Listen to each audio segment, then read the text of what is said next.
My name is Maisie Hodgson. I'm 27 years old. 10 years ago, my father erased me the day he let his new wife's daughter sleep in my bed and call my grandmother Grandma. He told everyone I had chosen to leave.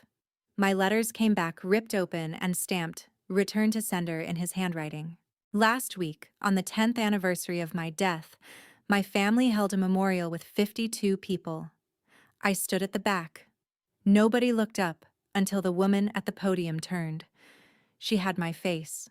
My stepmother leaned over and whispered to her, "Finish the eulogy page." At that moment, my father's hand slowly went to his pocket. What they didn't know was that I wasn't crashing their perfect little service. I was invited by my grandmother's attorney, and in less than 2 minutes, everything they built on my erasure was about to collapse. If you love stories about family betrayal, hidden truth, and brutal justice, hit like and subscribe. But only if this story truly hits you. Drop your city and local time in the comments. I want to know where you're listening from when the golden child falls. I'd driven 6 hours from Columbus, Ohio that morning, left at 5 a.m., got to Lakewood, Illinois just before 2. The church parking lot was half full when I pulled in. I recognized my father's truck immediately. Same one from 10 years ago. Dark blue Ford, dent in the rear bumper from when he backed into the mailbox in 2014. My stepmother's sedan was parked beside it, and a silver Honda I didn't recognize. Pages, probably. I sat in my car for 3 minutes. Engine off. Hands on the steering wheel. Watching people in black clothing walk toward the basement entrance of St. Michael's Lutheran Church. I'd been inside that building hundreds of times growing up.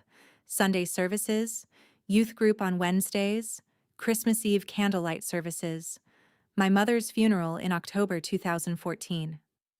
I was 16 then. Sitting in the front pew, wearing a black dress that was too big, listening to Pastor Collins talk about Catherine Hodgson's kindness, her laugh, the way she made everyone feel seen. I never thought I'd come back for my own funeral. But here I was. I got out of the car, smoothed my gray cardigan, black pants, no makeup, hair darker than it used to be. I'd dyed it brown years ago, away from the blonde I was born with. I looked different enough that most people wouldn't recognize me. 10 years changes a person. Weight lost from stress. Fine lines around my eyes from squinting at computer screens in medical billing offices. A hardness in my jaw that wasn't there at 18. The basement door was propped open. I could hear voices inside. Low murmur of conversation. Someone laughed softly, then stopped, remembering where they were. A table stood just inside the entrance, memorial programs stacked neatly beside a framed photograph. I picked one up. The cover stopped my breath. In loving memory, Maisie Ann Hodgson, May 14th, 1998 to June 12th, 2016. There was my face, my senior picture from high school. 17 years old, smiling at the camera, wearing the blue sweater my mother had bought me 6 months before she died. I remember that photo session. The photographer kept telling me to relax my shoulders. I couldn't. My mother had just been diagnosed. Stage 4. The sweater felt too tight. I opened the program. Order of service. Welcome by Pastor Collins. Opening prayer. Eulogy by Paige Hodgson. Remembrances. Scripture reading. Closing hymn. Reception to follow. At the bottom, small print. The family wishes to thank you for your presence during this difficult time. The family. Singular. As if there was only one version. I turned the page. There was a biography. 2 paragraphs about a girl who died at 18 in a single-car accident on Route 34. Returning from a friend's house. Rainy conditions. Vehicle struck a tree at high speed. Died instantly. Tragic loss. Beloved daughter. Forever remembered? None of it was true. On June 12th, 2016, I was in Phoenix, Arizona. I was in my new apartment with my roommate Tessa. a girl I'd met online in a grief support group for people who'd lost parents. We were unpacking boxes. We'd ordered pizza, pepperoni, and mushroom. We were watching some Netflix show I can't even remember now. Around 9 p.m. my time, my phone buzzed with a call from an Illinois number I didn't recognize. I didn't answer. I was trying to put distance between myself and everything I'd left behind. My father's house, the arguments with Diane, the feeling of being replaced. I had no idea that at that exact moment my father was sitting in the Lakewood police station, filling out a report that said my car had hit a tree. I had no idea I'd just been killed on paper. The program listed cause of death, motor vehicle accident, Route 34, June 12, 2016. I'd never driven Route 34 in my life. At the bottom of the program, there was a note about a memorial scholarship fund. Donations to the Maisie Hodgson Scholarship for Foster Youth may be made through Lakewood Community Foundation. They'd built a charity on my fake death. The guest book sat open on a podium beside the memorial table. I scanned the names. Neighbors I used to know. Church members.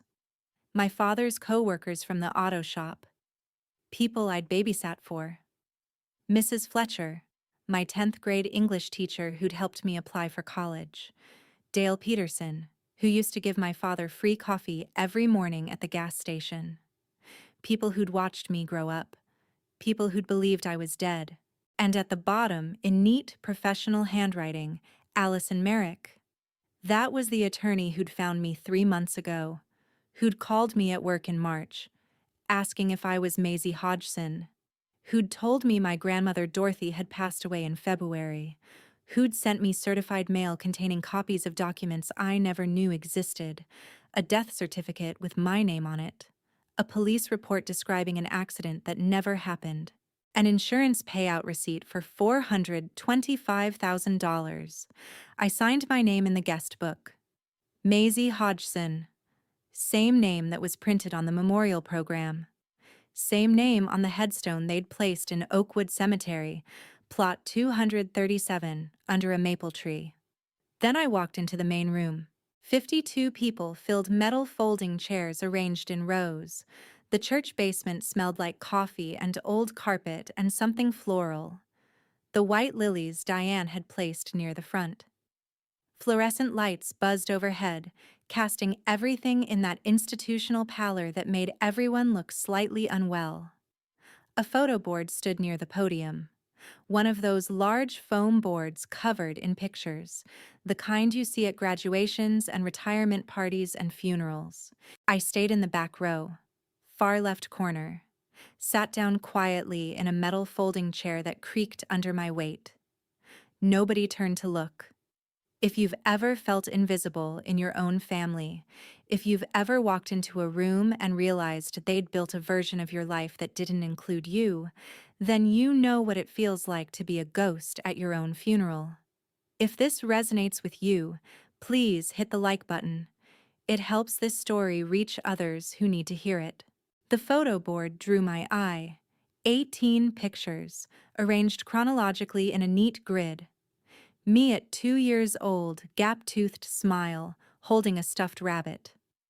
Me at 5, first day of kindergarten, wearing a purple backpack almost as big as I was. Me at 8, holding my first place ribbon from the school spelling bee. I'd won with the word archaeology, and I'd been so proud I'd slept with that ribbon under my pillow for a week. Me at 12 with braces and a terrible haircut I'd insisted on. Me at 15, standing next to my grandmother Dorothy at her kitchen table, both of us covered in flour from making pie crust. We were laughing in that photo. Dorothy had just cracked an egg and missed the bowl entirely. It had splattered on the yellow tablecloth with the tiny daisy print, and we'd laughed so hard we couldn't breathe. That photo made my throat tight. The pictures stopped at age 17. The newest one showed me in my cap and gown, high school graduation, May 2015. Smiling big, holding my diploma, my whole life ahead of me. No pictures from 2016. Nothing from the year I died. Someone had placed a small teddy bear at the base of the board. Brown, worn, one button eye hanging loose. And beside it, a framed copy of my obituary from the Lakewood Gazette, printed on cream-colored paper. A woman in the third row turned to scan the room, probably looking for her husband. Her eyes passed right over me. No recognition, no pause. I'd babysat her kids, Emma and Josh, every Friday evening for 2 years. I knew Emma was allergic to strawberries. I knew Josh slept with a nightlight shaped like a rocket ship. I knew their mother's name was Beth, and she liked her coffee with 2 sugars and way too much cream. Now I was just another stranger in a gray cardigan. At the front of the room, my father stood near the coffee table, shaking hands with arriving guests. Garrett Hodgson, 52 years old now. Graying hair at the temples, but still tall, still broad-shouldered, still carrying himself with that easy confidence that made people trust him. He'd always had that quality. My mother used to joke that he could sell ice to penguins. He wore a dark suit. Navy, probably. Somber expression. Accepting condolences with practiced grace. A nod here, a quiet, "Thank you for coming" there. A hand on someone's shoulder. He was good at this. The performance of grief. My stepmother Diane moved through the room like she was hosting a dinner party. She wore black, of course, but somehow made it look elegant. Pearl necklace, hair perfectly styled. She carried a vase of white lilies, placed them on a side table near the photo board, adjusted them with careful precision. Then she walked back down the center aisle, greeting people, accepting sympathy, playing her role. She passed my row, paused for just a moment, 4 seconds, maybe 5. She looked directly at me. I held her gaze, kept my face neutral, didn't blink. Something flickered across her expression. Her eyes narrowed slightly, as if she was trying to place me, as if I looked like someone she used to know but couldn't quite remember. Then her lips pressed together in a thin line. Recognition? Or just irritation at a stranger sitting alone in the back? Then she kept walking, rejoined my father near the front, whispered something to him, her hand on his elbow. He glanced toward the back rows, his eyes sweeping across the scattered late arrivals. His gaze passed over me without stopping. Nothing. Not even a flicker. I'd changed too much. Or maybe he'd just erased me so thoroughly from his mind that even looking directly at me, he couldn't see his daughter. At exactly 2:09 p.m., Pastor Collins stepped to the podium. He was older than I remembered. More gray hair, deeper lines around his eyes. He'd been kind to my family after my mother died, had visited the house several times, brought casseroles, sat with my father in the living room talking in low voices while I hid upstairs. He tapped the microphone twice. The feedback whined. "Good afternoon, everyone. Thank you all for being here today. We gathered to remember Maisie Ann Hodgson, who left us far too soon 10 years ago." Left us. As if I'd had a choice. As if I'd chosen to be declared dead while eating pizza in Phoenix. I didn't know Maisie personally, the pastor continued, which was strange because I'd sat in his youth group every Wednesday for 3 years. But I've heard wonderful things about her from her family. Garrett, Diane, and Paige have shared many memories over the years. Today, we celebrate a life cut short, but not forgotten. He invited everyone to bow their heads for prayer. I didn't close my eyes. I watched my father's face. He looked appropriately grief-stricken, hand over his heart. Head bowed at just the right angle. Eyes closed. He'd had 10 years to perfect this performance. The prayer ended. Something about God's mercy and eternal rest and peace beyond understanding. Pastor Collins stepped aside. "And now I'd like to invite Paige Hodgson to share a few words about her sister." Her sister? They were calling her my sister now. Paige stood from the front row. She wore a navy dress, conservative cut, falling just below her knees. Pearl earrings. Dorothy's, I recognized them. Hair pulled back in a low bun, the kind my mother used to wear to church. As she walked to the podium, I studied her profile. The nose was different. I remembered Paige from high school. We'd been the same age. She was only 8 months younger than me. And we'd graduated the same year, though from different schools. She'd moved into our house in June 2015, right after my father married Diane. Paige had been 16 then. Tall, athletic, played volleyball. She'd had a wider nose bridge, a slight bump from where she'd been hit with a ball freshman year. She'd been self-conscious about it, I remembered. Had mentioned wanting to fix it someday. But the nose she had now was different. Refined, straight, narrow. The kind of nose that cost money. The kind of nose that looked like mine. She reached the podium and adjusted the microphone. As she did, her hand brushed against her nose. Just for a second. A quick touch. Checking. Or remembering. Then she looked down at her printed pages and began to read. Maisie was the kindest person I ever knew. Her voice shook. Real emotion. I could hear it in the catch at the end of the sentence, the slight waver on "knew." That made it worse. She believed what she was saying. When I first became part of this family, I was nervous. I didn't know if I'd fit in. But Maisie welcomed me. She made me feel like I belonged. I gripped the edges of my metal chair. The cold metal bit into my palms. That never happened.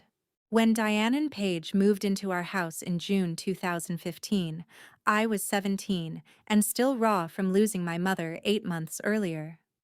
Paige was 16 and probably just as uncomfortable as I was. We were polite strangers sharing a hallway. We said good morning if we passed in the kitchen. We stayed out of each other's way. I didn't welcome her. I didn't make her feel like she belonged. I barely spoke to her. But Paige kept reading, her voice gaining strength. Maisie and I used to stay up late talking about our dreams. She wanted to be a teacher. She loved helping people. She had this way of making everyone feel seen. I never wanted to be a teacher. I wanted to study archaeology. I'd filled out college applications to programs in Arizona and New Mexico. I'd told my guidance counselor, Mrs. Fletcher, about it during our meeting in April 2015. I'd even written my personal statement about discovering ancient civilizations, about piecing together the past from fragments. She taught me how to braid hair. I was terrible at it, but she was so patient. She'd redo my work over and over until I got it right. I didn't teach her to braid hair. I don't even know how to braid hair. My mother used to braid mine, and after she died, I stopped wearing braids entirely. We took a road trip to Chicago for my 18th birthday. Just the two of us. We got lost on the way home and laughed about it for weeks. She always knew how to make an adventure out of everything. Paige's birthday was August 14th. I'd seen it on the family calendar Diane had put up in the kitchen. I moved out on May 15th, 2016, the day after my 18th birthday. 3 months before Paige turned 18. 4 stories. 4 complete fabrications. 4 memories that never happened. But the people in this room believed every word. I watched a woman in the second row dab her eyes with a tissue, nodding along. A man near the center aisle smiled sadly, as if remembering his own lost friendships. Mrs. Fletcher had her hand over her heart. They were mourning a relationship that never existed. Then Paige shifted to different stories, ones that sent ice down my spine. Maisie loved baking with our grandmother Dorothy. They'd make apple pie together every Sunday. Grandma would let Maisie measure the cinnamon, and she'd always add a little extra because she said it made the kitchen smell like home. That was real. That was my memory, not hers. I was 8 years old, standing on a step stool in my grandmother's kitchen because I was too short to reach the counter. The yellow tablecloth with tiny daisy prints spread across the table. The ceramic mixing bowl that had belonged to Dorothy's mother. The smell of cinnamon and butter and apples cooking down to softness. My grandmother standing beside me, her hand guiding mine as I measured spices. "A little extra cinnamon never hurt anyone," she'd said. Then she'd tap the side of my nose with her flour-dusted finger, leaving a white smudge. We'd both laughed. But that was my memory. Mine. Not something Paige could have experienced because she didn't even know Dorothy existed until 2015. "Grandma had this lamp," Paige continued, her voice soft with what sounded like genuine affection. "A ceramic owl with a chipped beak. The chip was on the left side, where Grandma said she'd accidentally knocked it against the wall while dusting. She gave that lamp to Maisie for her 16th birthday. Maisie kept it on her nightstand. Said the owl watched over her while she slept. I left that lamp behind when I moved out. It was sitting on my nightstand the morning I packed my car. I'd looked at it, that ceramic owl with its wise eyes and chipped beak, and I'd decided to leave it. A clean break. No reminders of the girl I used to be. Last I knew, it was still in that room. Except it wasn't my room anymore. It was Paige's room now. And Paige knew about that lamp in perfect, intimate detail. The exact location of the chip. The way the light flickered when you turned the switch because the wiring was old. The small crack in the base that Dorothy had glued back together in 2009. Details I'd never told anyone. Details I'd only written about in my journal. Paige cleared her throat. A soft sound, almost apologetic. It was a nervous habit I used to have. My mother used to tease me about it. "Your little throat clear before you speak," she'd say, like you're asking permission for your own voice. Paige did it 3 times during the eulogy. She touched the silver locket around her neck. I recognized it immediately. My grandmother had given it to me for my 15th birthday. It had belonged to my great-grandmother. Inside was a tiny photo of Dorothy as a young woman, and beside it, a photo of my mother as a child. I'd been wearing that locket in one of the photos on the board, the one from 2015. Now Paige wore it like it had always been hers. "Maisie told me once," Paige said, her voice dropping lower, more intimate, as if sharing a secret. "Sometimes I feel invisible." She said it during one of our late-night talks. I wish I'd told her then that I saw her, that she mattered, that she was never invisible to me. The room was silent. Those words, I'd written them in my journal when I was 15 years old, 3 months after my mother died. October 2014. I'd been sitting on my bedroom floor, back against my bed, crying quietly so my father wouldn't hear. I'd written in purple ink on lined paper. "Sometimes I feel invisible, like I'm fading away and nobody notices. Mom saw me, but now she's gone, and I'm disappearing." I'd hidden that journal in my closet, behind a box of old shoes. Diane must have found it, must have read every page, every private thought, every moment of grief and confusion and loneliness. And then she'd handed those words to Paige like research materials for a performance. Paige's voice broke. Real tears. She wiped her eyes with the back of her hand, smudging mascara slightly. "Maisie Ann Hodgson, May 14th, 1998 to June 12th, 2016. Beloved daughter, granddaughter, sister, friend." Sister. She'd added that. Paige looked at the photo board one last time. She is gone, but never forgotten. She returned to her seat. The room erupted in soft applause, the kind of restrained clapping that happens at somber events. Diane immediately reached over and squeezed Paige's hand, whispered something. Paige nodded, wiping her eyes again. My father stood, walked to where Paige sat, rested his hand on her shoulder. The same gesture he used to do with me. The same pressure. The same possessive comfort. They looked like a family, a complete unit. Father, stepmother, daughter. They'd had 10 years to build that tableau, 10 years to practice looking whole. Pastor Collins returned to the podium. "Thank you, Paige. That was beautiful. Your sister would be proud. He paused, looked out at the assembled crowd. If anyone else would like to share a memory of Maisie, please, come forward. 3 people stood. First was Dorothy's former bridge partner, Eleanor Morrison, elderly, bent with osteoporosis, but her voice was still strong. I remember Maisie as a child, she said, always so polite.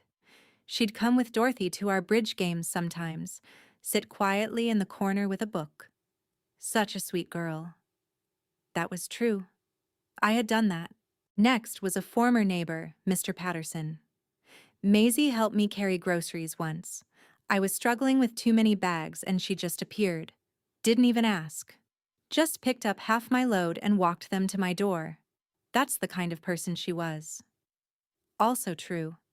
I'd been 14. The third person was Mrs. Fletcher, my 10th grade English teacher.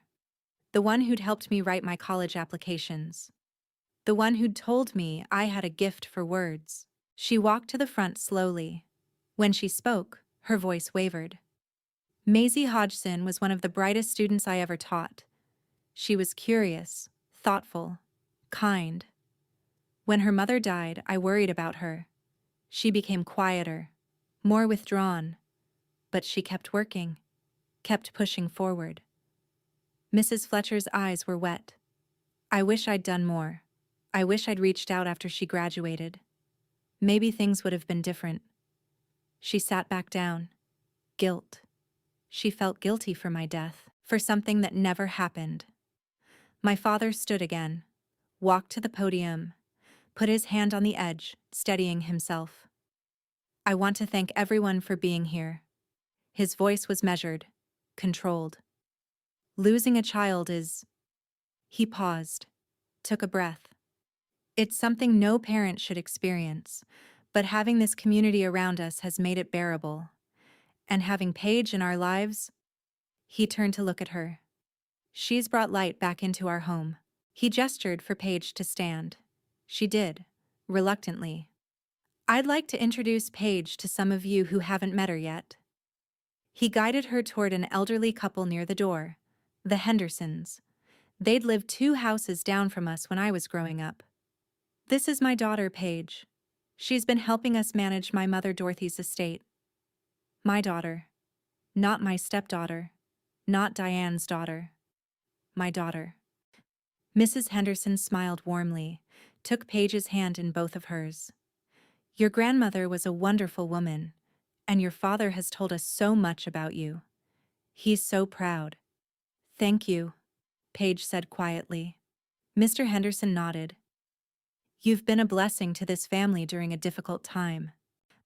I watched my father's face as he accepted these condolences.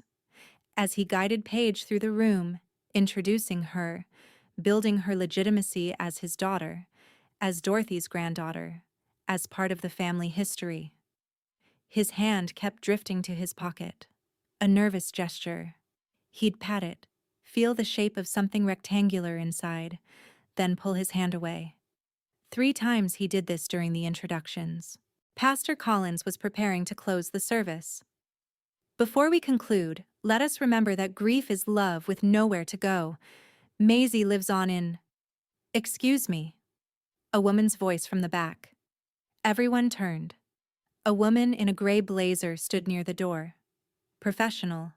Mid-50s. Short auburn hair. She held a leather briefcase in one hand. She walked toward the front of the room. Her heels clicked on the linoleum floor. 52 pairs of eyes followed her movement. I recognized her from the guest book signature. Allison Merrick. My father's expression shifted from confusion to irritation. Can I help you? Allison stopped a few feet from the podium, set her briefcase down on an empty chair. Mr. Hodgson? I'm Allison Merrick. We spoke on the phone in January about your mother's estate. Garrett's voice was clipped, annoyed at the interruption. I thought we'd handle that later this week. This isn't really the time. I think it's exactly the time, Mr. Hodgson. Allison's tone was polite but firm, immovable. Your mother's will specifies that certain matters be addressed in the presence of all immediate family, and all immediate family is here. Diane stepped forward, inserting herself between Allison and my father. What's this about? We're in the middle of a memorial service. I understand, and I apologize for the disruption. But I'm the executor of Dorothy Hodgson's estate, and I have a legal obligation to fulfill the terms of her will. One of those terms is particularly relevant to today's gathering. Garrett's face was reddening. The anger he used to show at home, now barely contained in public. My mother left everything to Paige. We discussed this months ago. There's nothing to address. Actually, Allison said calmly, that's not entirely accurate. She opened her briefcase, pulled out a manila folder, the kind lawyers use, the kind that means documentation, evidence, things that can't be argued away. Your mother's will, drafted in August 2018 by Eugene Hartwell, who has since retired and whose firm merged with mine, states that her entire estate should go to my granddaughter, Garrett Hodgson's daughter.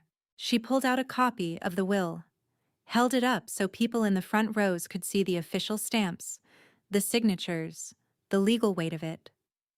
The estate is valued at approximately $890,000. It includes her house on Maple Street, her savings accounts, several CDs and bonds, a substantial inheritance. Paige's face brightened slightly. Diane's grip on Garrett's arm tightened.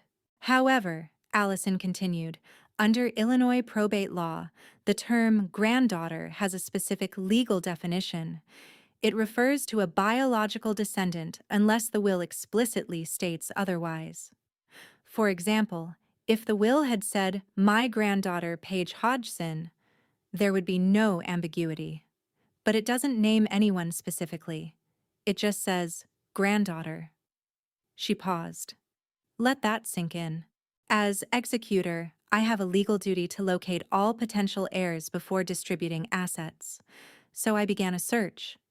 I looked at public records, birth certificates, family trees, and I found something interesting.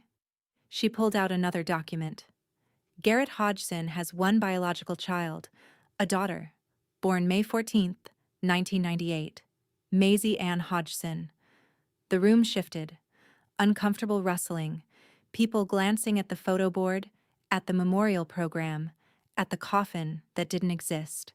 Paige Hodgson, Allison said, looking at her with something like sympathy, is Garrett's stepdaughter. She legally changed her surname from Monroe to Hodgson in November 2018, which is perfectly legal for an adult. But that doesn't change her biological relationship to Dorothy Hodgson. Under the law, she is not a granddaughter. She's a step-granddaughter. Diane's voice was shrill. This is ridiculous. Maisie died 10 years ago. Paige is the only granddaughter. That's what I needed to verify, Allison said. So I pulled the death certificate on file for Maisie Hodgson. She laid it on the table for everyone to see. Dated June 12, 2016, cause of death, motor vehicle accident. Signed by Garrett Hodgson as next of kin. But there's something unusual about this document. There's no medical examiner's signature. No autopsy was performed. No coroner's report. The body was cremated within 36 hours. She looked up at Garrett. Under Illinois law, unexpected deaths of individuals under the age of 40 typically require medical examiner review unless the family provides comprehensive medical history documenting a pre-existing condition. Did Maisie have a pre-existing heart condition, Mr. Hodgson? Garrett's jaw clenched. She had some issues. We provided documentation. No, you didn't. I checked with the county medical examiner's office. No documentation was ever filed. This death certificate bypassed standard procedures. She pulled out another document. This one, older. A police report. The accident report states that the vehicle, a 2012 Honda Civic registered to Maisie Hodgson, struck a tree on Route 34 at approximately 11:30 p.m. rainy conditions. High speed. One witness at the scene, Terry Drummond. She looked up. Mr. Drummond died in 2022, but before his death, He made a confession to his priest, Father Miguel Santos of St. Catherine's Church in Bloomington. That confession was later documented in a notarized affidavit. She pulled out the affidavit, read from it. Garrett asked me to say I saw a crash. There was no crash. He paid me $3,000. I needed it for my daughter's medical bills. I've regretted it every day since. Signed by Terry Drummond, witnessed by Father Santos and 2 parishioners, dated October 2022. The room erupted. Gasps, whispers. Someone near the back said, "Oh my God." Garrett took a step toward Allison. "This is slander. Terry was sick. He was delusional near the end. You can't." The affidavit was notarized while he was mentally competent. It was filed with the Insurance Fraud Division in November 2022, and it matches my investigators' findings. Allison pulled out more papers. Bank statements. July 29, 2016. Midwest Family Life Insurance paid Garrett Hodgson $425,000 for the death of his daughter. Policy number MLF-201-Hodgson-8834. Beneficiary, Garrett Hodgson. She spread the bank statements across the table. August 15, 2016. $180,000 used as down payment on a house at 1247 Oak Ridge Drive. Larger house, better neighborhood. The remaining funds were deposited into joint accounts held by Garrett and Diane Hodgson. Mrs. Fletcher stood up from her seat. "Garrett, what is she talking about?" My father's face had gone from red to pale. "This is a memorial service. This is completely inappropriate. Your mother's will required this," Allison said. Her voice was still calm, still professional, but there was steel underneath. Dorothy Hodgson included a clause requiring that a memorial service for Maisie be held on the 10th anniversary of her death, with Maisie present before the estate could be distributed. I believe she knew something was wrong. I believe that even with Alzheimer's affecting her memory, some part of her understood that her granddaughter wasn't really dead. She pulled out one more document. Handwritten. The paper yellowed slightly at the edges. "This letter was found in your mother's personal effects, dated May 18, 2020, during one of her lucid periods." Allison read aloud, her voice gentle now. "Dear Garrett, please find Maisie. I need to see her before I die. I don't understand why she's gone. The will should go to her. Please find her. Garrett, I know you lied to me. I remember now. I know that now. Find her. Tell her I love her. Tell her I never forgot." Mom. The silence in the room was absolute. "A nurse gave you this letter during your visit on May 20th. You folded it into your pocket. You never sent it. You never followed up." Allison's eyes swept the room. "I spent 3 months locating Maisie Hodgson. I pulled tax records, social security traces, employment histories, and I found something interesting. Her social security number showed continuous wage earnings from 2017 to present, under the name Maisie Brennan, in Columbus, Ohio." She looked toward the back of the room, looked directly at me. "Ms. Hodgson, would you please come forward?" 52 heads turned. I stood. The walk down that center aisle felt like moving through water.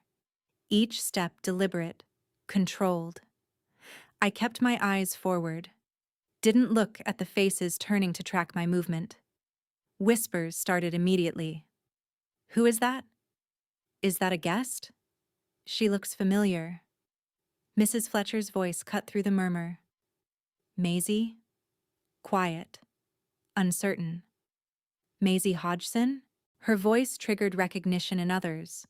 Heads turning back to the photo board, to the pictures of me as a child, as a teenager, trying to match that face to the woman walking down the aisle.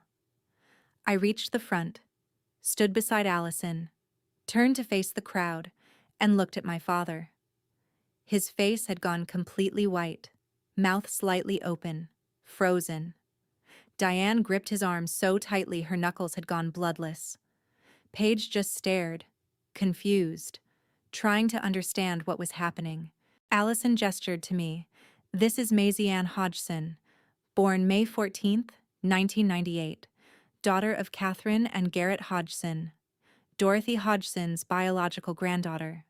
She paused, and as you can see, very much alive. The room exploded, people standing, shouting questions, phones coming out. Someone near the back yelled, "Call the police!" My father's voice cut through the chaos. "This is insane. Maisie died in 2016. We buried her." Allison's voice remained steady. "You buried an empty casket, Mr. Hodgson. The funeral home confirmed it. You requested cremation without viewing. You provided ashes. But those ashes came from the funeral home's repository of unclaimed remains. You paid them $800 for the service." She pulled out the funeral home invoice, highlighted section. Cremation services, no body provided, generic remains supplied per family request. "This is crazy!" Diane's voice was high, panicked. "Garrett, tell them. Tell them this is wrong." But Garrett couldn't speak. He just stood there, hand going to his pocket again. This time, he pulled out what was inside. A USB drive, small, black, attached to a keychain. Allison saw it. "Mr. Hodgson, I'll need that. If it contains what I think it does, backup copies of the forged documents. It's evidence."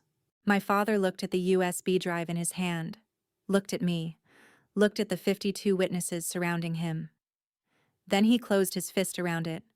"I want a lawyer." "That's your right," Allison said. "But I should inform you, and everyone here, that I've already notified the relevant authorities. The criminal statute of limitations for insurance fraud in Illinois is 10 years from the date of the offense. The fraud occurred in July 2016. That statute expired in February of this year. You're likely protected from criminal charges." Relief flickered across my father's face. "However," Allison continued, "civil statutes are different, and insurance fraud that crosses state lines may fall under federal jurisdiction, which has longer limitations. Additionally, Maisie only discovered the fraud 3 months ago. That discovery starts a new statute of limitations for civil action. She can sue for identity theft, emotional distress, and fraud. And Midwest Family Life Insurance can sue to recover their payout plus damages." A man in a suit stood from the back row. He'd been sitting quietly, taking notes. "Mr. Hodgson, I'm David Walsh, senior investigator with Midwest Family Life Insurance. Ms. Merrick invited me to observe today. You'll be receiving formal notice of our civil lawsuit within the week. We'll be seeking return of the $425,000 payout, plus interest, legal fees, and punitive damages. That comes to approximately $680,000. My father swayed. Actually swayed like he might fall. Paige stood suddenly. Her chair scraped loudly against the floor. "I don't understand." Her voice was small, lost. "Grandma told me I was her granddaughter. She called me that. Allison's voice was gentler with her. "She loved you. That's real. But legally, you're not a blood relation. And Dorothy's will is very specific about the definition. But I took care of her. I visited her 3 times a week. I was there when she died. I held her hand. I know. And that matters. But it doesn't change the legal reality." Paige touched her nose again. That unconscious gesture. Then she looked at me. Really looked at me. We were the same height. Similar build. And her nose. "Did you—" Her voice cracked. "Did you know? About me?" I shook my head. "No. I didn't know any of this until 3 months ago." She turned to Diane. "You told me the rhinoplasty was for me. You said I'd always wanted it." Diane opened her mouth. Nothing came out. "I didn't want it." Paige's voice was rising. "I never said I wanted it. You said it would make me look more sophisticated. You said it would help with my confidence. She touched her face, both hands now, feeling the shape of her surgically altered nose. They made me look like you. Yes, I said quietly. Paige's eyes filled with tears. The voice coaching, the way you had me watch those home videos, the mannerisms you said were elegant and I should practice. She looked at Garrett. You told me it was finishing school. You said you wanted me to be polished. Garrett said nothing. And my clothes, Paige continued, her voice breaking. You threw out everything I brought from Michigan. You said it was too young, too casual. You bought me everything new, in her style. She was unraveling. 10 years of performance coming undone in real time. The journals. You gave me Maisie's journals. You said they were stories. You said I should memorize them. For Grandma. Because it would make her happy to hear about her granddaughter's life. Diane finally found her voice. Paige, we can explain. You made me into her. Paige's voice cracked. You made me into a dead girl so you could steal her inheritance. She ran. Out the side door. Into the April afternoon. Diane followed, her heels clicking frantically on the floor. The door slammed behind them. That left my father standing alone at the front of the room. Surrounded by 52 witnesses, 11 of them now openly recording on their phones. Mrs. Fletcher walked up to me, took both my hands in hers. Oh, sweetheart, oh my God, we all thought... She couldn't finish. She just pulled me into a hug. Other people approached. Mrs. Henderson, Mr. Patterson, Dale from the gas station. I'm so sorry. We had no idea. How could he do this? Pastor Collins looked shaken. He approached my father. Garrett, I think we need to have a very serious conversation about your continued role in church leadership and about... He gestured vaguely at the room, the situation, the enormity of what had just been revealed. About all of this. That was pastoral code for, you're done here. A woman near the front, someone I didn't recognize, spoke up. I donated to that scholarship fund, the Maisie Hodgson Scholarship. For 3 years I've been donating. Was that fake too? Allison answered. The scholarship fund is legally complicated. It was set up using donations given in good faith. Those funds have been distributed to foster youth, so the money did reach its intended recipients. But the fund was created under fraudulent circumstances. We're working with the Lakewood Community Foundation to determine next steps. More voices. Angry now.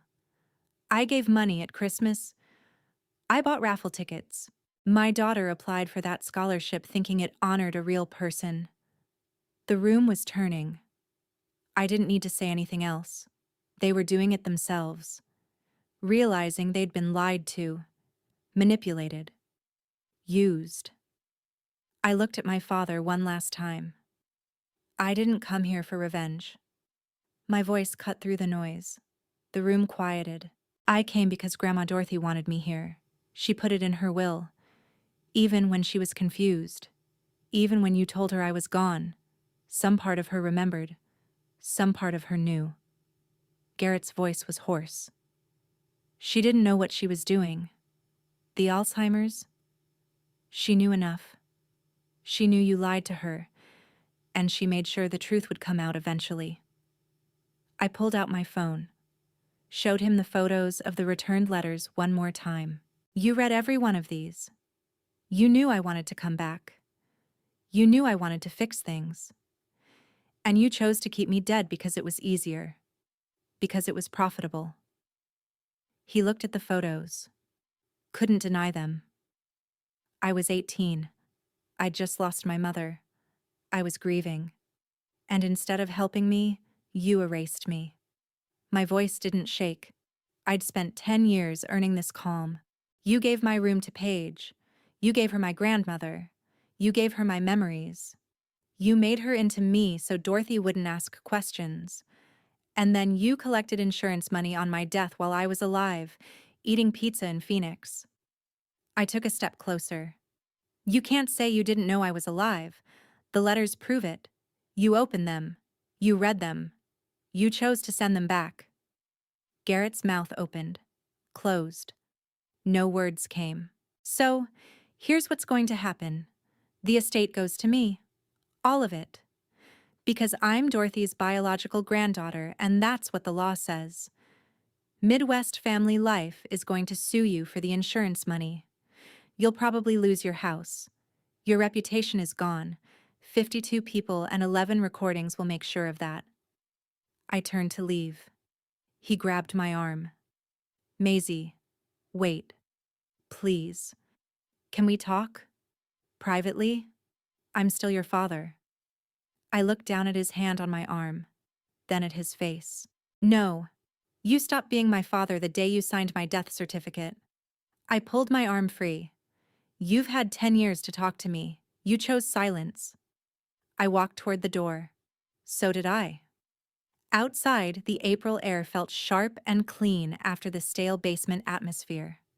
I could see Paige sitting on the curb near the parking lot, head in her hands. Diane stood a few feet away, on her phone, probably calling a lawyer. I walked over to Paige, sat down beside her on the concrete curb. She didn't look up. I really didn't know. I believe you. They made me into you. Her voice was hollow. Everything I thought I was. It was just a role they trained me to play. You're not me. You're Paige. You've just been performing a part for so long you forgot where the performance ended and you began. She wiped her eyes. Mascara smudged. What happens now? Now we both get to figure out who we actually are. I pulled a business card from my wallet. My real contact information. Maisie Brennan, Columbus, Ohio. Phone number. Email. This is me. The real one. Not the dead one they invented. Not the perfect version they wanted. If you want to talk sometime, call. Paige took the card, stared at it. Why are you being nice to me? Because you're a victim too. They used you. They changed your face and your voice and your mannerisms to turn you into someone you're not. That's abuse. Just a different kind. I stood, brushed off my pants. I'm going to give you $200,000 from the estate. Paige looked up, shocked. What? You took care of Grandma. You visited her. You held her hand when she died. That was real. Whatever else was fake, that wasn't. You deserve compensation for that. And for being used. I can't. It's not negotiable. It'll be in the estate settlement. Allison will make sure it's legal. I started walking toward my car. Paige called after me. Will I see you again? I turned. If you want to. Then I got in my car. Started the engine. Through the church basement windows, I could see people still gathered inside. Some clustered around Allison, probably asking questions about the legal process. Some standing in shock. Some leaving quickly, probably texting everyone they knew about what had just happened. My father sat alone in a folding chair, head in his hands. I drove away. Didn't look back. The next day, I met Allison at her office. Signed papers, dozens of them. Dorothy's estate was officially mine. $890,000. The house on Maple Street would be sold, the savings accounts transferred, the bonds cashed. Everything my grandmother had spent 78 years building was now legally mine. Have you thought about what you'll do with it? Allison asked. Some goes to Paige, 200,000, for taking care of Grandma, for being manipulated. Allison nodded, made a note. The rest? I'll figure it out. In June, the house sold. $285,000. After realtor fees and closing costs, I netted $270,000. Combined with everything else, I had $690,000. More money than I'd imagined having in my entire life. I paid off my student loans. $8,000. They'd been hanging over me since I'd taken out emergency loans to cover living expenses when I'd moved to Phoenix. Gone. I bought a small house in Columbus. 3 bedrooms. Old, but solid. Good bones, the realtor said. 240,000. I put 400,000 in investment accounts. Index funds. Bonds. Things that would grow slowly and safely. Kept 42,000 liquid for living expenses. And quit my job at Healthbridge Medical Group. For the first time in 10 years, I could breathe. I wasn't scrambling to make rent. I wasn't choosing between groceries and therapy. I wasn't calculating how many more years I'd have to work before I could think about anything beyond survival. I could actually live. Paige and I texted occasionally that summer. Met for coffee twice. We weren't close. We probably never would be. But we weren't enemies. She told me she'd moved out of my father's house, was renting an apartment in Springfield, had gotten a job at a nonprofit, was seeing a therapist twice a week. "I'm trying to figure out who I am," she said during our second meeting, "when I'm not performing." I understood that. She asked once, "Do you forgive me?" I thought about it. Really thought. I don't blame you. That's different from forgiveness. Forgiveness implies you did something wrong. You didn't.